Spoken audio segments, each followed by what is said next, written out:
David Vernet, après avoir terminé des études en génie chimique avec une thèse de maîtrise en évaluation de l'exposition, vous avez été impliqué très tôt dans l'évaluation des risques. Vous avez rejoint l'Institut universitaire roman de santé au travail de Lausanne et terminé parallèlement un doctorat en sciences techniques dans le domaine de la méthodologie de l'analyse des risques à l'Institut suisse de technologie de l'École polytechnique fédérale de Lausanne. Vous avez travaillé à l'étranger, euh, dont vous avez une expérience de 3 ans en tant que chef adjoint du département de la santé au travail de l'Agence française de sécurité pour la santé au travail et dans l'environnement, ANSES, ça s'appelle, à Paris. Actuellement, vous êtes professeur associé à l'Université de Lausanne. Vous dirigez le département santé, travail et environnement d'Unisanté. Vos travaux de recherche et votre activité d'enseignement portent sur l'évaluation de l'exposition aux agents physiques et chimiques. Vos outils de travail favorisent sont l'expérimentation ex vivo, l'investigation in situ et la modélisation in silico. Et par l'accélération du changement climatique, vous devenez une des personnes de référence sur les questions de santé au travail lors des vagues de chaleur. Merci pour cette introduction très complète. Bonjour à tous. Alors, moi, je suis essentiellement dans un bureau, mais j'aime pas être assis, donc j'ai peut-être pas choisi le bon métier en fait. Donc je vais rester debout si ça vous ennuie pas. Alors merci d'abord pour cette invitation, hein, puis ce moment d'échange, c'est toujours intéressant. Euh, je vais vous parler essentiellement de la façon dont on mesure le stress thermique, puisqu'on voit que c'est aussi un domaine en pleine évolution. Hein. Tout le monde a bien senti que la canicule allait nécessiter de nouvelles techniques et de s'intéresser massivement à cette problématique. Donc, on voit que les choses bougent dans le monde de la recherche, les choses bougent dans les organes d'inspection, sur le terrain. Et donc, je vous propose de parler un tout petit peu de la façon dont ça s'évalue. Vous avez peut-être entendu ce matin des termes un peu barbares comme température WBGT. Alors, honnêtement, je ne sais pas si tout le monde sait ce que c'est qu'une température WBGT. Alors, on va expliquer ça simplement. Et puis peut-être faire un commentaire. Mon but, c'est pas de vendre un outil ou une grille d'évaluation, c'est pas mon rôle, mais peut-être de faire un commentaire méta sur les différentes approches qu'on peut avoir, puis leurs avantages et leurs inconvénients, et peut-être sur les stratégies qu'on pourrait imaginer.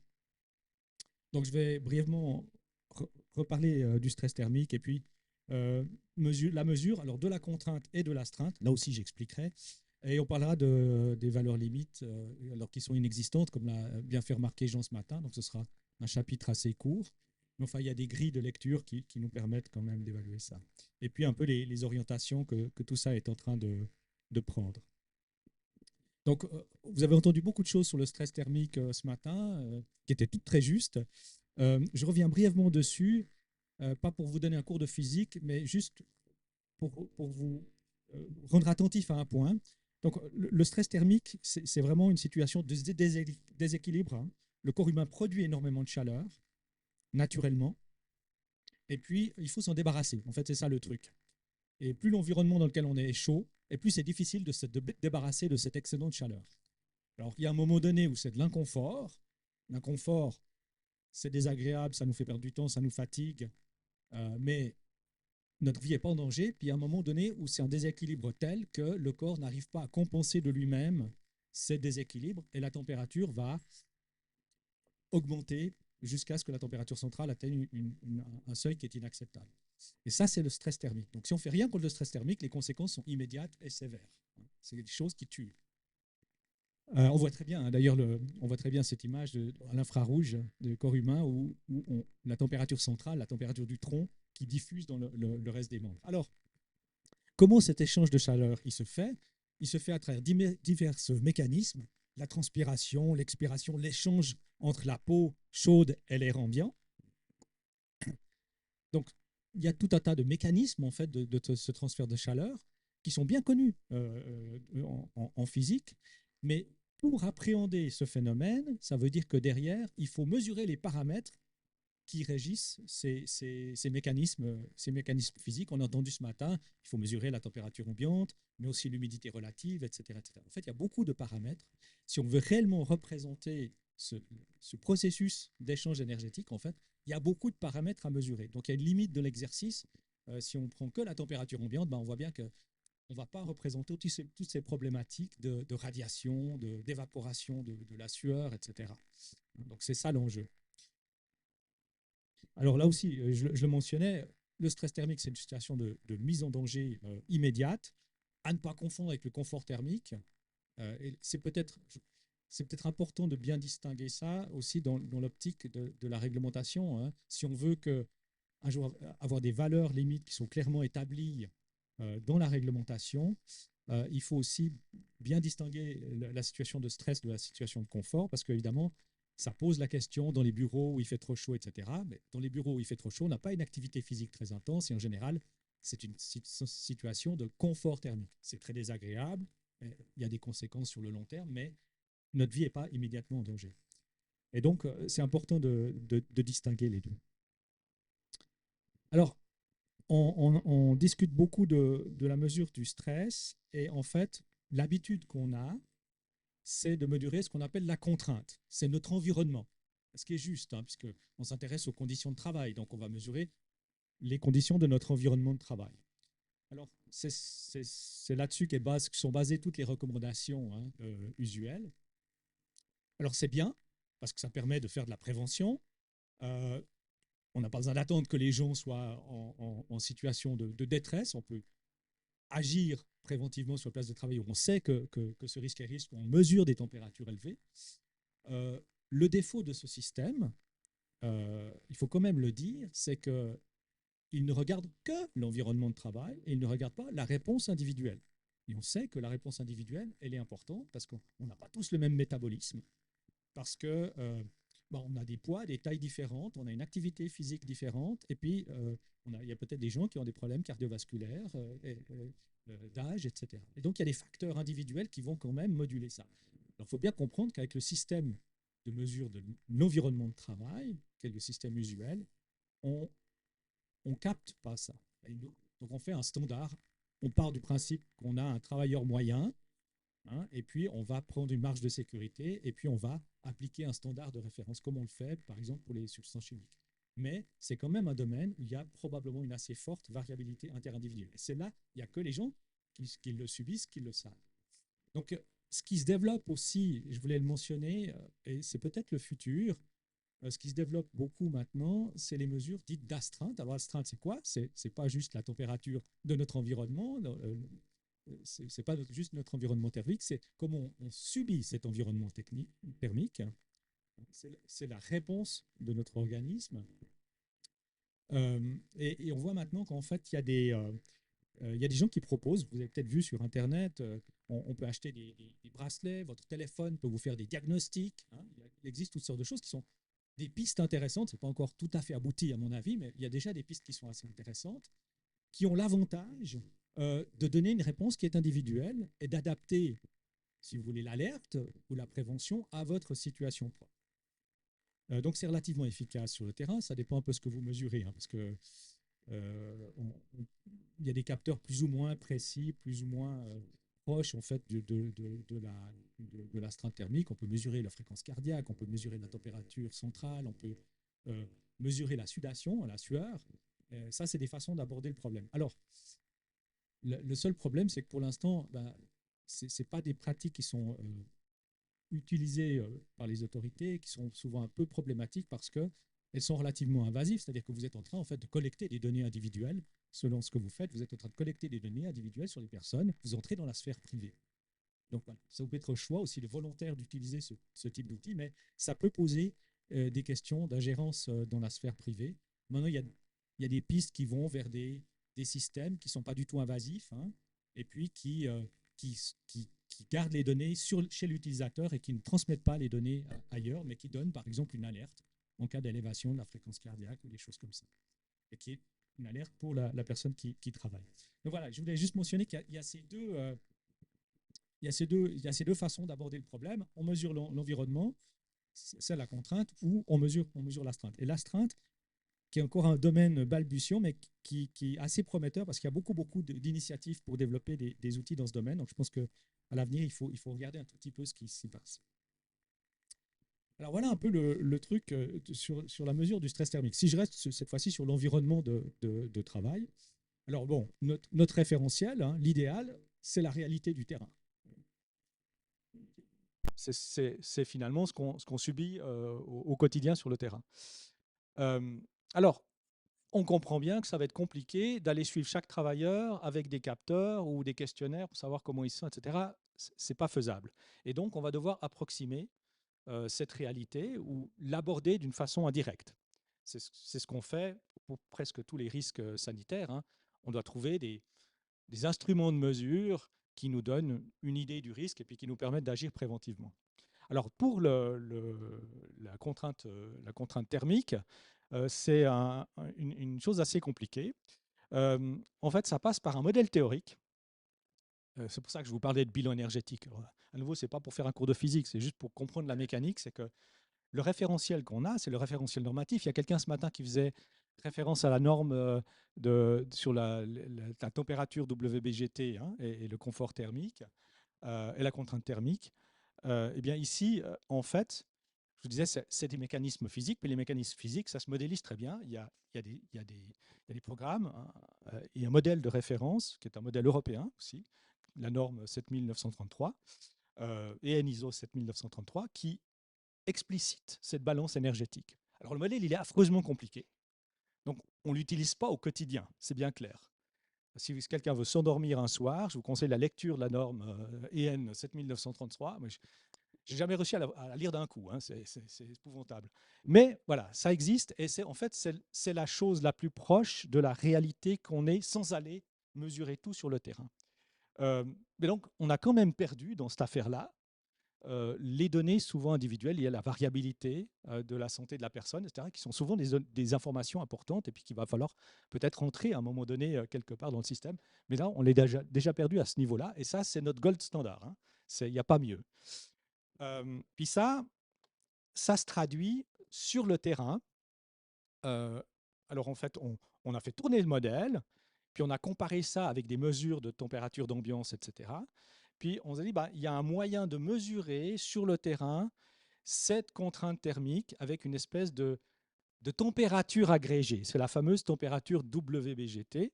Alors, ce n'est pas très important pourquoi ça s'appelle WBGT, mais je pense qu'il faut retenir, c'est qu'en fait, c'est une température corrigée. On mesure en fait plusieurs températures avec des thermomètres qui sont un peu différents et on va corriger la température ambiante pour tenir compte de ces mécanismes de radiation, de sudation, etc. Et ça va nous donner une température qui est beaucoup plus proche de la température ressentie. On est d'accord que si vous êtes en plein soleil et que la température de l'air est de 30 degrés, la température ressentie, si vous êtes au soleil ou à l'ombre, elle est très différente. La température de l'air n'a pas changé, mais la température ressentie, elle sera très différente. Eh bien, la différence, c'est la radiation. Et cette mesure WBGT, c'est une température corrigée qui va tenir compte de ces éléments-là. Alors, je sais pas, ça aussi, ça c'est voilà, le gold, l'idéal il est là, le gold standard il est là, puis ça c'est ce qu'on a le plus proche en termes de métrologie. Mais utiliser déjà un truc comme ça, alors il n'y en a pas beaucoup sur le marché, je ne sais pas si quelqu'un a déjà vu ce genre d'appareil. Oui, oh, magnifique. Euh, il faut quand même, bah, il faut des gens qui soient formés pour l'utiliser et pour interpréter les données. Donc c'est plutôt un organe, c'est l'outil de référence en fait des hygiénistes, mais qu'on peut difficilement disséminer à très grande échelle, sur le terrain. Donc il y a quelque chose à faire. On voit bien que sur le terrain concrètement, on va pas pouvoir utiliser on va pas pouvoir utiliser des choses comme ça, mais sur le terrain, on va peut-être pouvoir utiliser occasionnellement des appareils de référence pour les situations compliquées. Puis après, on voit aussi, bah voilà, alors on perd toujours un peu d'informations en descendant, hein. Euh, si on fait abstraction des conditions locales de l'exposition, bien on peut prendre des données météorologiques. C'est ce que font maintenant beaucoup d'applications, hein. Certaines applications sur votre smartphone vous disent quelle est, la contrainte thermique ambiante. C'est basé essentiellement sur la température ambiante. Alors, l'avantage, évidemment, c'est qu'on peut faire des prédictions à grande échelle. Il n'y a pas besoin d'être sur place de tenir compte nécessairement des conditions locales pour avoir une estimation. Mais évidemment, c'est un outil très, très grossier, préliminaire, parce qu'on va perdre, en fait, toutes les informations relatives aux conditions locales d'exposition. Je vous montre peut-être à quoi ça ressemble une température WBGT. Alors, vous avez en vert la température ambiante, la température, ce qu'on appelle la température sèche, la température de l'air, hein. Donc, c'est quelqu'un qui prépare une base pour un coffrage en béton. Vous voyez l'appareil de mesure qui est là juste à côté. Donc, qui capture vraiment la situation de travail.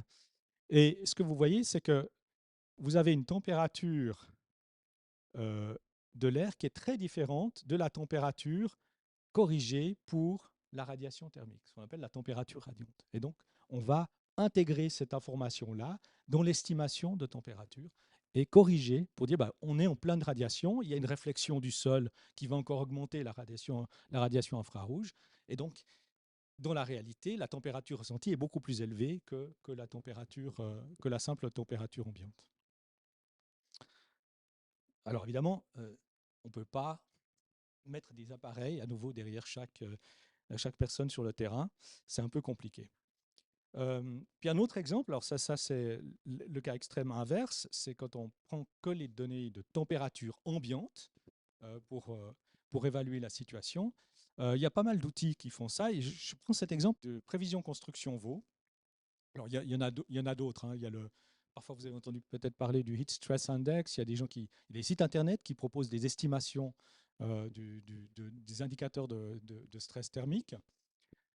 Le système de santé publique, hein, l'alerte canicule, bah, elle fonctionne un peu là-dessus. Elle fonctionne sur la température ambiante.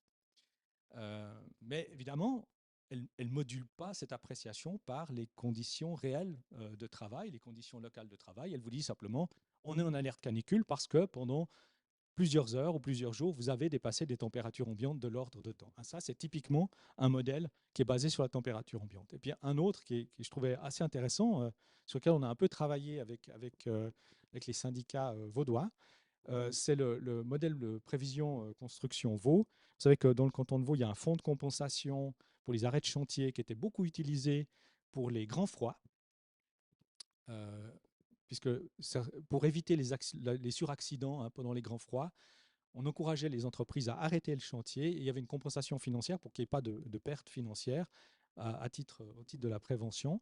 Et puis l'idée était d'appliquer le même modèle, mais pour la canicule, pour les situations de température très élevées, pour encourager les entreprises à arrêter le chantier sans subir trop de pertes financières. Alors, le modèle qui avait été développé pour décider à quel moment les entreprises pouvaient ou ne pouvaient pas arrêter le chantier, il était en fait basé sur des données météorologiques. Alors, il est basé sur des données météorologiques. Donc, on voit un tout petit peu la difficulté que ça peut poser au quotidien. Même si je pense que la démarche est très intéressante parce qu'elle permet d'identifier les jours à risque ou les demi-journées à risque. Mais vous avez en fait des températures ambiantes qui changent relativement peu par région. On voit le bout du lac ici, hein, c'est le canton de Vaud qui est relativement grand, beaucoup plus grand que le canton de Genève, entre nous soit dit. Eh bien, en fait, vous voyez le problème. Vous avez des régions rouges ou vertes qui sont gigantesques. Et alors, c'est la situation évidemment très différente si vous êtes à Ouchy, pour ceux qui connaissent Lausanne, au bord du lac, avec une petite brise qui vient du large, à l'ombre, et puis si vous êtes au milieu de la ville, sur un chantier, en plein soleil, etc. Et donc, on ne va pas pouvoir tenir compte de ces nuances-là. Donc, on a des systèmes qui répondent de façon instantanée, qu'on peut baser sur des prédictions météo, qui sont pratiques d'usage, mais on perd tellement d'informations qu'à un moment donné, ben, la mise en œuvre pratique, elle est difficile. Puis pourquoi? Alors, une des raisons, l'ombrage, on en a parlé, la transpiration, etc. Mais une des raisons pour lesquelles c'est très important de regarder les conditions locales, c'est les conditions d'activité. Et ça, il n'y a que les gens sur le terrain qui la connaissent. Parce que si c'est un bilan énergétique, la question, c'est de dissiper la chaleur que vous produisez. Or, plus vous augmentez votre activité physique, plus vous produisez de l'énergie. Mais regardez la différence. Ça, c'est des classes, vous avez peut-être déjà vu ces classes d'activité, hein, avec l'énergie produite en watts, au repos, hein, vous êtes derrière un bureau, etc., 115 watts. Alors déjà, au repos, on peut chauffer une pièce en mettant beaucoup de gens dedans, hein. Mais plus vous augmentez votre activité physique, plus votre énergie l'énergie que vous produisez va augmenter. Entre le repos et une activité physique très intense, c'est-à-dire monter des escaliers, faire une excavation, etc., c'est-à-dire faire un travail des muscles, du tronc, des jambes, etc., eh bien, vous arrivez à presque 5 fois la production énergétique entre le repos et le travail physique intense. Donc, ça veut dire que vous allez devoir dissiper 5 fois plus d'énergie. Et donc, évidemment, si vous ne tenez pas compte de votre activité physique pour apprécier le stress thermique, ça n'a aucun sens. Vous ne pouvez pas baser l'appréciation du stress thermique que sur la température ambiante.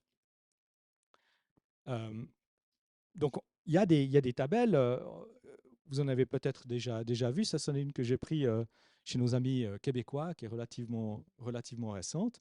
En fait, on fait tourner notre modèle de référence, notre bilan énergétique, on fait tout un tas de calculs, puis on traduit ça dans des tables qui sont peut-être plus pratiques à utiliser, où on vous dit, en fonction de l'activité physique et de l'acclimatation, de la non-acclimatation, vous avez une température, la fameuse température équivalente WBGT, qui est acceptable, qui est de telle valeur. Et puis, quand on dépasse certains seuils, on voit qu'il y a des temps de repos qui sont donnés. Alors ça, c'est quelque chose qui est pas explicite, qui est pas tout à fait explicite dans la réglementation, parce que comme l'a dit Jean, il n'y a pas de valeur limite, malheureusement, hein, malheureusement, il n'y a pas de valeur limite qui soit explicite dans la réglementation, mais c'est des choses qu'on va trouver dans les recommandations, quand on farfouille un tout petit peu dans les documents techniques et puis dans les recommandations, dans les standards internationaux. Donc ça, c'est des référentiels sur lesquels on peut s'appuyer, sauf qu'évidemment, ça nécessite quand même de connaître la température WBGT, ce qui est pas immédiat. Hein. Alors, c'est quoi les orientations, vers où on va, et puis c'est quoi les enjeux? Bon, mesure du stress thermique, mon message, c'est oui, on peut utiliser des applications, on, on- on doit probablement outiller les entreprises, outiller les gens sur le terrain pour être capable d'agir localement et préventivement. Mais moi, je ne crois pas au système qui, ne tienne pas compte des conditions locales et ne tienne pas compte de l'activité physique. Donc, soyez attentifs à ça. Euh, la mesure de l'astreinte, c'est peut-être le futur, on verra. Comme je disais, il y a trois pistes intéressantes, hein, la pulsation cardiaque, la température et la sudation. La température et la sudation, en fait, sont utilisées parce que c'est les critères sur lesquels se base le modèle de référence normatif, mais de plus en plus maintenant, on se rend compte que la pulsation cardiaque est aussi un facteur extrêmement intéressant parce qu'il réagit beaucoup plus vite que la température centrale, que l'élévation de la température centrale. Et puis, je pense qu'un enjeu essentiel, c'est le lien entre le stress thermique et la canicule. C'est-à-dire qu'on a maintenant finalement un discours de santé publique qui est basé sur la température ambiante et sur les vagues de chaleur, avec une métrique qui est différente de celle du stress thermique, mais qui adresse un problème qui est très proche, avec un regard par contre, beaucoup plus, alors avec des outils très simples, on n'est que sur la mesure de la température ambiante, mais avec un regard qui est beaucoup plus fin sur les vulnérabilités, sur les personnes âgées. Donc je pense que la santé au travail a beaucoup à apprendre de la vision de la santé publique sur la variabilité liée à l'état de santé, à l'âge, etc., sur les risques individuels. Et puis, en contrepartie, la santé publique, elle a beaucoup à apprendre sur la façon, sur les paramètres qu'on utilise en santé au travail dans le stress thermique. Donc, il y a un lien à faire. Alors, on voit déjà que c'est compliqué parce qu'on ne sait pas très bien entre la SOUVA ou les inspecteurs. Hein. Il y a toujours cette ambiguïté de savoir qui est l'organe d'exécution compétent. Puis, en fait, maintenant, il y a un troisième acteur, c'est la santé publique qui va devoir se soucier de ces problématiques-là. Oui, dans le public aussi, il y a des gens qui ont des activités physiques. Donc, vous voyez, on ne donne pas de message, on donne pas un message particulier aux gens qui font, alors des messages très généraux aux gens qui font du sport. On ne va pas mesurer le stress thermique aux gens qui ont une activité physique de loisir, par exemple. On devrait, parce qu'on sait que c'est des facteurs qui sont extrêmement importants. Donc, je pense qu'un des enjeux du développement de la gestion de ces problématiques, c'est aussi de reboucler et d'avoir un système qui est harmonisé avec le système de santé publique et de gestion des canicules. Voilà, donc moi je suis convaincu qu'on peut utiliser des modèles simples sur le terrain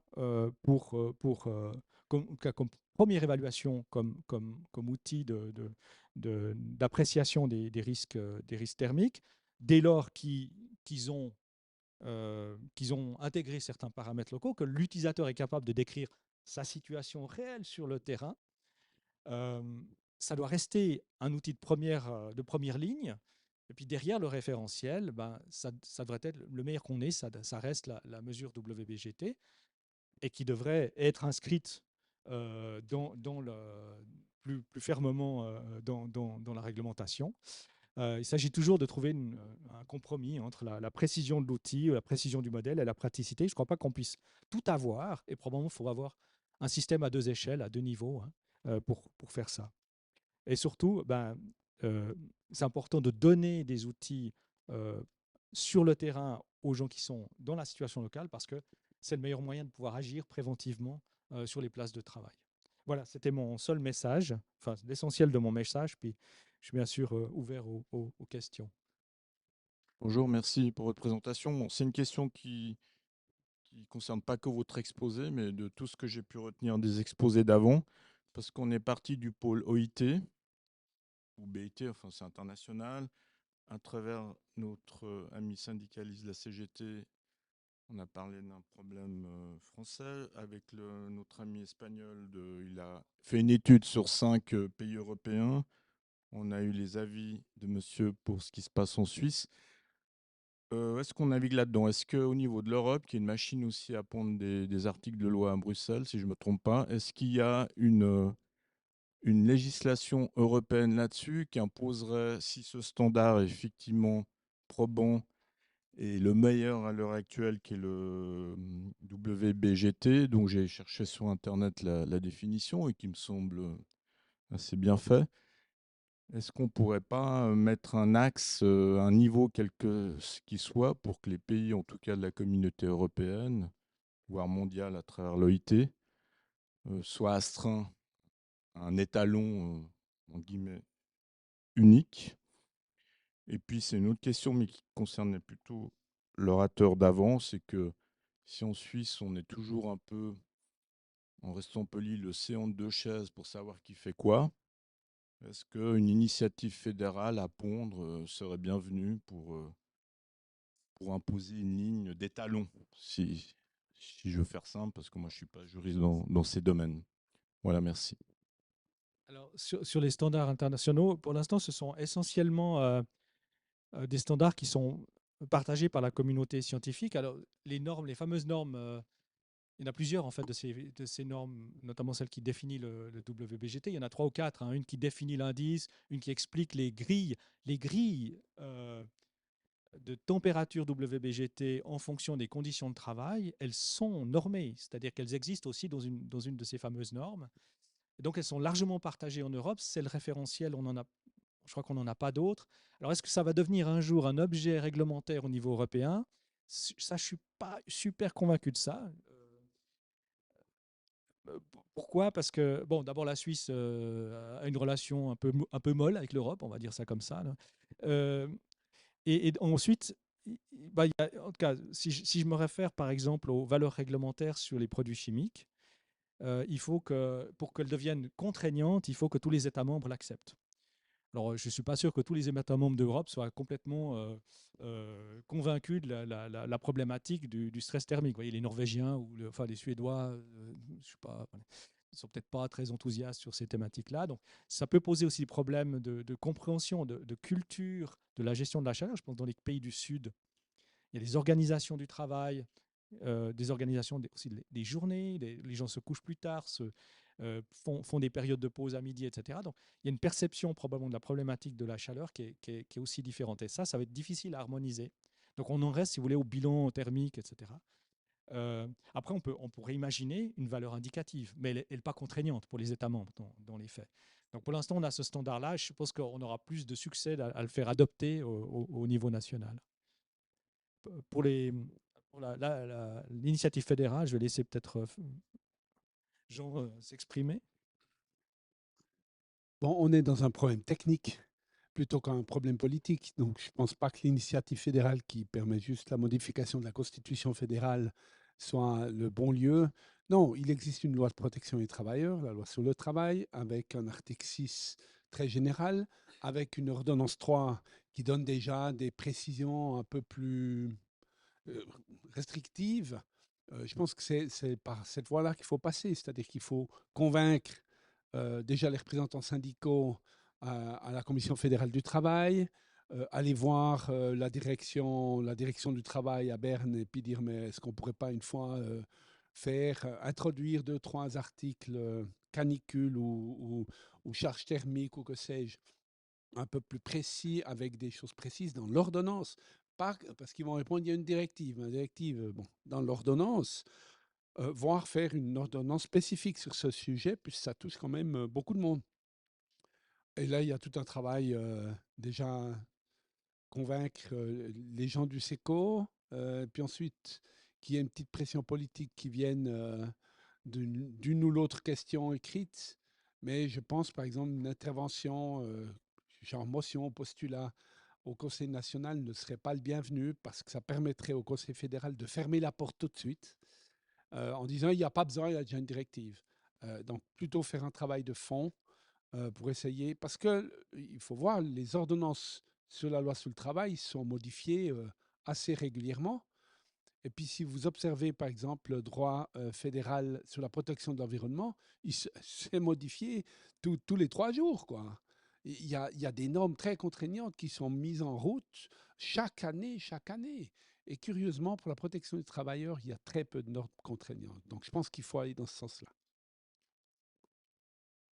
Merci beaucoup. Pardon, j'avais une question peut-être un peu générale, mais je suis navré, je ne connais pas bien tout ce qui est normes et même droit du travail, mais je me demandais dans quelle mesure c'était intéressant. Est-ce qu'il y a des normes de construction, par exemple, pour tout ce qui est bâtiment? Et je pensais là aux exemples qu'on a mentionnés, il y a des normes justement pour l'utilisation de certains matériaux, même que ce soit béton ou autre. Et je me demandais si ces normes-là, qui sont surtout des normes pour la réalisation, sont d'un quelconque intérêt pour justement la réflexion par rapport à ce stress thermique, en se disant que si on doit manipuler des matériaux divers et variés qui modifient leur comportement du fait de ce stress thermique, on peut imaginer que les personnes qui les manipulent vont avoir des difficultés aussi. Enfin, quelque part, que les processus physiques et chimiques des matériaux eux-mêmes peuvent être un indicateur approximatif que les manipuler dans ces conditions pour les personnes qui les manipulent sont aussi dommageables.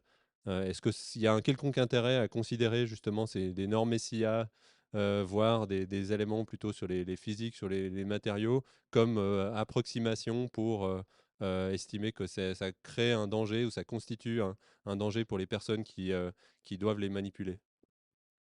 Bon, alors, j'ai pas l'impression, ça pourrait être une vraie fausse bonne idée. C'est-à-dire, euh, ce qui, ce- mais il y a quelque chose d'intéressant dans ce que vous dites. Je pense au processus thermique chaud, c'est-à-dire que on a des situations dans lesquelles on a des ambiances de travail qui sont déjà très contraignantes en termes de stress thermique, et puis on va manipuler des produits qui vont à chaud, qui vont rajouter en fait des températures radiantes, des choses comme ça. Je pense aux gens qui coulent le goudron, par exemple, où ben, probablement les températures de coulage sont définies dans des normes métiers, et on sait que là, il y a des risques supplémentaires. Donc, on pourrait essayer d'imaginer d'utiliser cette information-là. Après, sur le reste des matériaux, ben, en fait, on retombe sur la même problématique, c'est que ça revient un peu à mesurer la température ambiante et on n'intègre pas en fait la notion d'activité physique qui est essentielle dans le bilan énergétique. Par rapport à ce que vous dites, je pense qu'on fait une analogie avec le froid. Au contraire, là, je parle du froid. Il y a des activités qui ne sont pas réalisées pendant la période hivernale exactement à cause de la qualité du matériel qu'on va manipuler. Les matériaux ont une utilité ou une perte d'utilité selon la température. Mais la question, c'est qu'on ne peut pas comparer les limites physiologiques, les limites de notre organisme avec des matériaux, des machines, des substances. On peut faire des analogies, peut-être sensibiliser un employeur ou une entreprise plus résistante sur le fait que même les matériaux, même les machines ont des limites, mais on a des limites physiologiques qu'on n'arrive pas à dépasser. Donc, c'est ça, on est un être humain ici en Espagne, au Brésil, d'où je viens, et on peut être acclimaté, mais il a des limites. Et c'est là qu'il faut effectivement agir, donc de penser à ça. Mais faire une analogie, pourquoi pas, mais pas utiliser les mêmes paramètres.